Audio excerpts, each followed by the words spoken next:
Olá, essa é mais uma edição do Fechamento, programa em que eu e os editores Rodrigo Martins e Sérgio Lírio comentamos no calor do fechamento algumas das reportagens que estarão na próxima edição de Carta Capital. E a capa dessa semana fala sobre o imbróglio que envolve a soltura do presidente Lula e a mudança nos membros da Lava Jato, que agora tem muitos de seus membros defendendo que ele deixe a prisão em Curitiba. Sérgio. Pois é, a reportagem foi feita pelo Barrocal, daqui a pouco ele comentará, mas eu acho que um aspecto aqui dessa história é o seguinte: me parece que a Força Tarefa tenta, entre outras coisas, diminuir o impacto de uma possível reversão das decisões tomadas contra o ex-presidente Lula.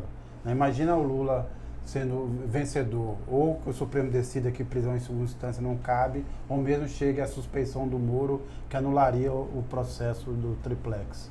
Ele sairia triunfante, né, nas ruas de Curitiba, sim, ali na porta da Superintendência da Polícia Federal. Então acho que a ideia de mandá-lo para casa antes, num regime semiaberto, era para, inclusive, de reduzir o impacto de uma medida contrária às intenções da Lava Jato. Uhum.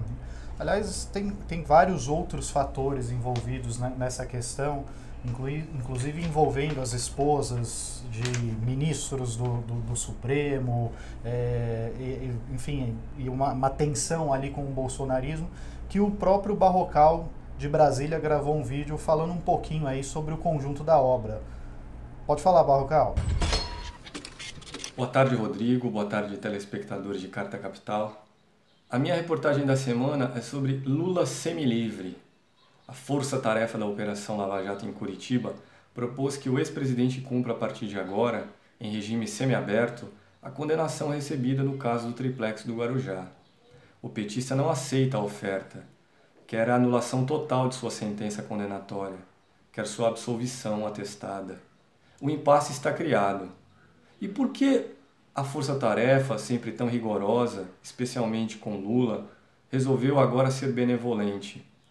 São os ventos contrários existentes hoje no Supremo e na opinião pública, na mídia, à Operação Lava Jato. Ventos embalados pelas revelações das conversas secretas de Deltan Dallagnol, Sérgio Moro. Ventos embalados agora também por um livro que está prestes a ser publicado, Memórias do ex-procurador-geral da República, Rodrigo Janot. Um exemplo desses ventos contrários veio na última quarta-feira. O Supremo impôs a maior derrota à Lava Jato. Decidiu que todos os acusados têm o direito de se manifestar por último em processos em que há delações premiadas contra esses acusados. Não é o caso do triplex do Guarujá, ali não havia delatores. Mas é o caso de um outro processo envolvendo o ex-presidente Lula, o do sítio de Atibaia. Neste, o presidente já recebeu uma condenação também, mas apenas em primeira instância até aqui. Os ventos anti-Lava Jato foram reforçados também por uma curiosa aliança entre Jair Bolsonaro, Dias Toffoli, o presidente do Supremo, e Gilmar Mendes, o juiz mais falador da corte. É uma aliança provocada pelo fator esposas, e eu explico isso na reportagem. As pressões internacionais também pesam para constranger o Supremo e o empurram contra a Lava Jato hoje. É algo que eu também explico na reportagem. Bom, é isso. Até a próxima e um grande abraço a todos. Eu queria saber, e acho que é algo que o Barrocal traz na reportagem, o que os correligionários do Lula dentro do PT esperam de uma possível se haverá realmente uma decisão do Supremo que favoreça a ele, que o torne inocente, que anule esses processos. Qual é a possibilidade disso acontecer? Elas são maiores agora do que foram no passado, né? Embora o Supremo continue se comportando de uma forma, vamos dizer assim, um tanto quanto medrosa. Porque a decisão que foi tomada nessa semana, no caso lá de um dos delatados, né, em que o Supremo decidiu por 7-4 que anular a sentença por conta do procedimento, ou seja, ele foi ouvido antes dos réus delatores, deveria ser estendida para todos os casos semelhantes. E, no entanto, o Supremo quer fazer uma espécie de arranjo para continuar agradando uma suposta opinião pública brasileira, né? Sim, sim. E sobrepõe esse desejo de atender né, a essa opinião pública às regras da Constituição, né? E mesmo um caso tão grave quanto essa ameaça que o Janot fez e o lançamento do livro dele, que deve estar aí nas livrarias na semana que vem, talvez não poderiam, talvez, mudar essa percepção? Gilmar Mendes não está mais forte? O que você acha, Rodrigo? Sim. Não, em relação a isso, eu não tenho a menor esperança do Supremo, porque ele já deu mais do que mostras de que não faz... Enfim, as suas decisões elas são muito influenciadas por outros fatores que não os autos. Embora esteja circulando a notícia aí que eles, que em tese, pretenderiam na semana que vem julgar já tanto a questão da segunda instância quanto a suspeição do Moro. Agora, uma coisa que é interessante é que não há um consenso sobre isso dentro do próprio PT. Então você tem lideranças do PT que, em off ou abertamente... Tarso Genro é um dos que se manifesta publicamente pela aceitação da decisão dos juízes, né? No caso, ele defende o semiaberto. Né? Mas a maioria se mostrou contrária. E eu, particularmente, acho que o Lula toma uma decisão correta, né? Mesmo que ele seja forçado, eventualmente forçado a ir para casa, o que não parece possível, porque, na verdade, ele tem que concordar com os termos impostos pelo juízo. Sim. Ou seja, ele tem que aceitar todas as condições. Se ele não aceitar uma das tantas condições, ele não terá o direito da progressão. Quer dizer, tornozeleira, voltar no horário, restrição para visitar, para dar entrevista, pagar a multa, que né? A Carolina Lebos exige. Mas eu acho que ele coloca a Lava Jato numa sinuca, né? E continua sendo desfavorável para a Lava Jato a situação. Então é melhor ele agir dessa forma do que aceitar a progressão. Sim. E a revista dessa semana traz também uma reportagem do Rodrigo a respeito dos bastidores de algum dos pesquisadores que conduzem trabalhos de ponta e estão sofrendo com as restrições do Ministério da Educação. Rodrigo, conta um pouco. Então, tanto do Ministério da Educação quanto do Ministério da Ciência e Tecnologia. Exato, que é responsável pelo CNPq. Porque muitas das pesquisas elas são desenvolvidas em universidades federais, então eles dependem da estrutura das universidades federais que estão numa crise bastante forte, né? E ao mesmo tempo eles dependem de recursos de investimento à pesquisa do CNPq, da CAPES. Então o cenário é bastante desolador, né? Para ter uma ideia, assim, o orçamento de investimento do Ministério da Ciência e Tecnologia deve fechar o ano, pelos cálculos da Sociedade Brasileira para o Progresso da Ciência, em torno de 3,3 bilhões de reais. E isso representa 1/3 do que foi em 2013, quando atingiu o ápice do investimento. Então há uma frustração muito grande da comunidade científica, porque nos anos 2000 houve um efetivo aumento dos investimentos em ciência e tecnologia, nas pesquisas, na formação de núcleos de pesquisa, enfim, de grandes redes, de articular toda essa política. E agora o que se vê assim, é um cenário de penúria mesmo. Então, um laboratório de virologia molecular do Rio de Janeiro sofreu 2 furtos de cabo de cobre, porque a vigilância tá capenga, a universidade não tem como investir mais para reforçar isso e tal. Isso queimou aparelhos, tudo ficou paralisado e é só um dos institutos que pesquisa doenças como Zika, chikungunya, e que identificou inclusive um novo vírus em circulação no Rio, que é o vírus Maiaro, né? Então, ver a gravidade da situação, né, a que ponto chega essa asfixia financeira. E existem algumas equipes que estão procurando outros meios para financiar a pesquisa? Olha, tem de tudo. O que mais tem, na verdade, é uma fuga de cérebros. Né? Todos os pesquisadores com quem conversei, que chefiam institutos, núcleos de estudo, eles falam da fuga de cérebros, né? Então, quem deseja continuar as suas pesquisas e está tendo uma certa dificuldade no Brasil, a grande maioria acaba optando por ir para fora e dar sequência aos seus estudos em algum lugar que ofereça condições mínimas de trabalho, né? Agora, quem fica, muitas vezes movido por um sentimento patriótico, de dever e coisa do gênero, às vezes cai em umas situações bastante pitorescas, né? Tem um projeto bem interessante da COP e UFRJ, um projeto de engenharia, que é um trem de levitação magnética. O Brasil conseguiu desenvolver uma tecnologia única que faz essa levitação magnética Sim. por supercondutores, né? Existe um protótipo que foi inaugurado na UFRJ, esse trem flutua, ele não tem contato com o chão. Uma experiência bem bacana, o Brasil está na liderança desse projeto. E ele tinha muito apoio no início, então ele tinha financiamento do BNDES, ele tinha aporte da FAPERJ, ele tinha investimento inclusive de empresas privadas, OAS, White Martins, WEG, que aportavam recursos nesse projeto. E de lá para cá foi tudo se perdendo. Boa parte dessas empresas acabaram sofrendo os impactos da Lava Jato. Né? O BNDES fechou a torneira. A FAPERJ praticamente está numa situação numa crise tremenda, né? lamentável, porque o Estado tá quebrado, né? E ele depende de recursos do governo estadual. Então, assim, chegou um momento no ano passado que o pesquisador que lidera, Richard Stephan, ele colocou dinheiro do próprio bolso para pagar a equipe dele. Caramba. Né? E nessa brincadeira foram-se cerca de 100 mil reais para ele bancar os salários da equipe dele por 5 meses e aí sim conseguir uma outra forma de financiamento dessa equipe que ele tinha lá para não paralisar os trabalhos.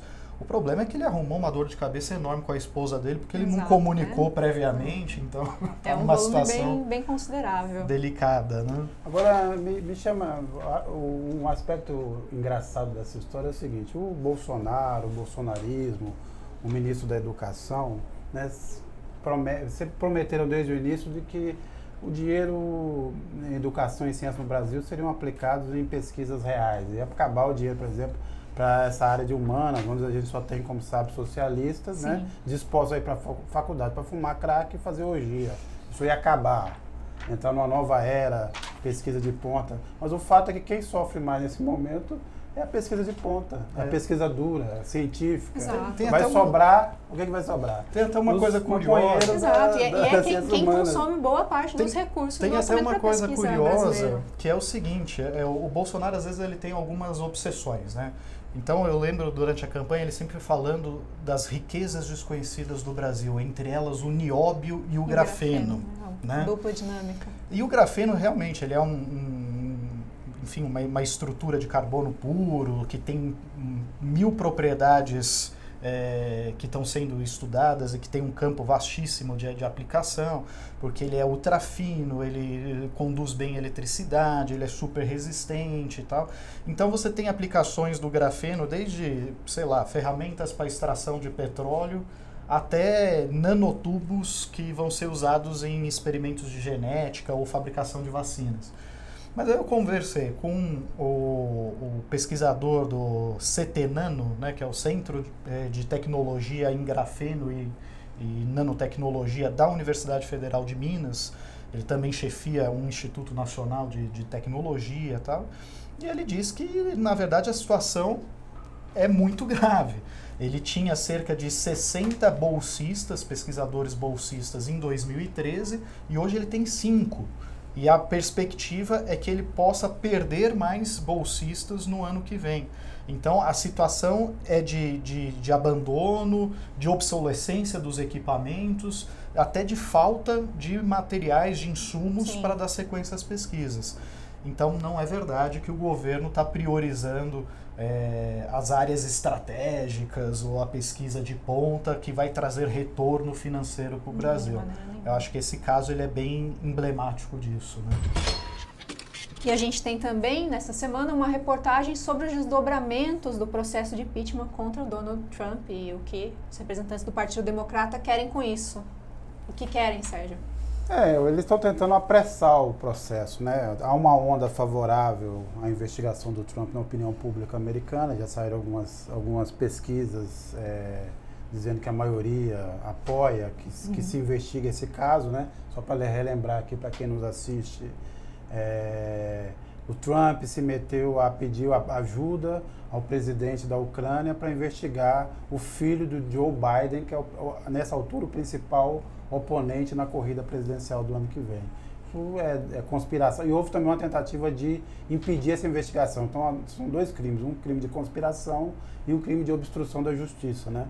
Lembrando que o Nixon, nos anos 70, acabou sendo renunciando porque ele era acusado num caso e a principal acusação era um caso de obstrução de justiça. Sim.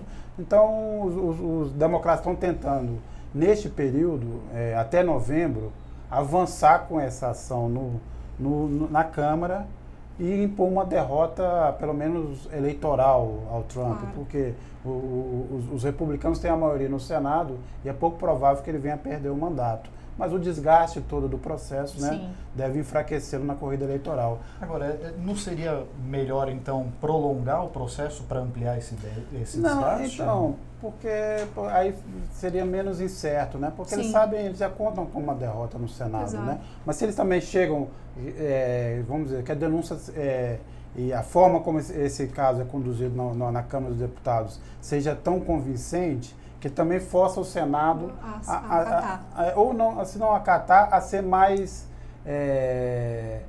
cuidadoso na defesa do Trump, né? É uma tentativa, então, de aproveitar essa onda favorável da opinião pública em relação a que esse processo seja conduzido e, a partir dali, convencer os senadores republicanos. Agora, Thaís, você fez uma nota na semana, na sessão de semana da revista, e eu acho que ela casa um pouco com essa história do Trump, que é o seguinte, essa onda que tomou um pouco o planeta de extrema-direita, né, parece ter também sofrido um outro revés, ou seja, o Bolsonaro, em certa medida, está perdendo seus aliados no mundo, né? Então, tem o caso da Áustria, né? Isso. Tem dois casos, na verdade, que eu acho que ilustram muito bem esse movimento, que o primeiro é o caso da Áustria, onde houveram eleições na semana passada, e o premier austríaco, chamado Sebastian Kurz, é um jovem conservador, ganhou o governo. Mas não é uma vitória integral, porque ele ainda terá dificuldades para formar maiorias e vai ter que escolher entre a extrema-direita austríaca, que custou a ele o mandato há poucos meses, tem casos de declarações racistas, antissemitas e casos de corrupção na conta, também. Casos de corrupção. O mandato dele anterior terminou justamente por um caso de corrupção, ou o Partido Verde austríaco, que está muito mais alinhado à esquerda e vai dificultar, né, que o Kurz leve a cabo o programa conservador dele para o país. Então, a aliança que ele fez anteriormente com a extrema-direita vai custar a facilidade em formar um governo agora. E aqui nesse lado do hemisfério, mais precisamente na Argentina, foi divulgado um relatório do IBGE argentino, né, do Instituto Nacional de Estatística, que mostrou um aumento de 8 pontos na pobreza em um ano. São dados alarmantes, né? Mais da metade dos jovens, dos adolescentes, das crianças, dos adolescentes argentinos são considerados pobres, e isso é o último prego no caixão das pretensões eleitorais do Macri, né? O Fernandes é o franco favorito e acho que é um exemplo que veio rápido demais de como essas políticas neoliberais e essa aliança entre conservadores e a extrema-direita estão tendo consequências muito graves, né, para esses governantes. Lembrando que o Bolsonaro fez campanha aberta por Macri, exato, né? Ele assumiu a candidatura do Macri, que é uma coisa até surpreendente de um chefe de Estado fazer, né? Embora eu acho que o Bolsonaro sente ser mais amigo do Macri do que o Macri pensa ser dele, né? Vamos acrescentar também a dificuldade que o Netanyahu está tendo para formar uma maioria em Israel. De novo, caminha para não conseguir formar um governo de maioria e Israel talvez seja obrigado a fazer uma nova eleição. Está claro que ele não é mais um agregador, Netanyahu, que é outro grande aliado do Bolsonaro. Também perdeu o Salvini na Itália. Então, o cenário é muito desfavorável. E depois do discurso da ONU, o risco é que o Bolsonaro realmente acabe totalmente isolado, tendo como aliado apenas o Pinheira do Chile e o presidente do Paraguai. Aliás, salvo engano, a balança comercial do Brasil com os Estados Unidos e Israel está negativa em 3,5 bilhões. Então, esse há muito tempo é negativo, há muito tempo é negativo. É o resultado dessa aposta, mas é que foi uma aposta certeira. Sim. Né? Nossos maiores compradores são China, Mercosul, que ele despreza, Sim. a China, que ele acha que é um mal, e a União Europeia, em certa medida. Né?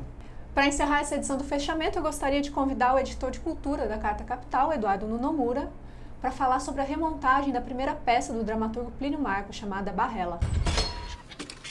Olá, Thaís. Nesta edição, a equipe de cultura traz a participação do escritor Ademir Assunção. Ele foi conferir a encenação de Barrela, a primeira peça de Plínio Marcos. Essa montagem tem direção de Mário Bortolotto com a companhia Grupo Cemitério de Automóveis. Eles fizeram a montagem dessa história que trata de um jovem de classe média que é preso e vê sua vida transformada após essa experiência do cárcere. Barrela, que é uma peça de 1958, foi censurada, chegou a ser encenada algumas vezes e depois virou um filme. Esse é nosso destaque de plural. Para Bravo, nosso destaque maior é para um encontro, um importante achado de escritos de Mário de Andrade, até então inéditos, em que ele fala das questões raciais. Por ocasião da abolição, do cinquentenário da abolição em 1938, esses escritos chegaram a ser censurados. Nosso destaque também fala da área musical, fala da autobiografia de Arrigo Barnabé e também de um grupo chamado Jonathan Doll, que é um grupo revelação que vale a pena vocês ficarem de olho.